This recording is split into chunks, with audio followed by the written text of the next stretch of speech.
بسم الله الرحمن الرحيم.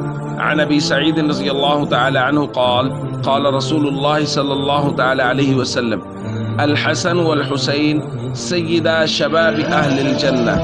الحدیث رواہ احمد۔ نبی کریم صلی اللہ علیہ وسلم نے ارشاد فرمایا، حسن اور حسین یہ دونوں جنتی نوجوانوں کے سردار ہیں۔ دوستو، حسنین کریمین کے فضائل کا ذکر کیا جا رہا ہے۔ آپ غور کیجئے، یہ دو شہزادے وہ ہیں جن کو بالکل بچپن میں آقا صلی اللہ علیہ وسلم کی طرف سے نہ صرف جنت کی سند مل گئی بلکہ جنتی نوجوانوں کے سردار ہونے کی سند عنایت فرما دی گئی۔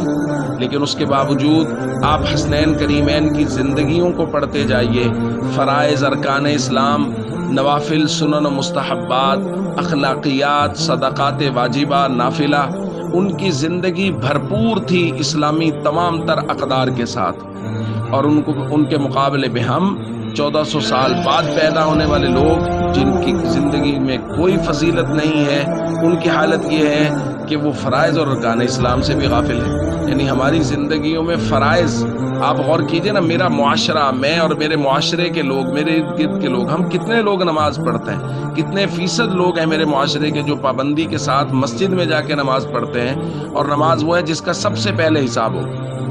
تو دوستو، حسنین کریمین سے محبت کا جو بنیادی تقاضا ہے وہ یہ ہے کہ ہم ان کی سیرت کو اپنائیں، ان کے کردار کو اپنائیں، اور دیکھیں کہ حسنین کریمین نے زندگی کیسے گزاری ہے۔ آقا صلی اللہ علیہ وسلم کے طریقے کے مطابق انہوں نے ساری زندگی گزاری، اور ہمیں یہ درس دے گئے کہ اگر سیدنا حسین رضی اللہ تعالیٰ عنہ کی کربلا کی وادیوں میں تمام تر مشکلات کے باوجود نماز نہیں گئی تو پھر یہ امت ہی کس منہ سے نماز چھوڑ کے حسنین کریمین کا دم بھرتا ہے اور ان کا نام لیتا ہے؟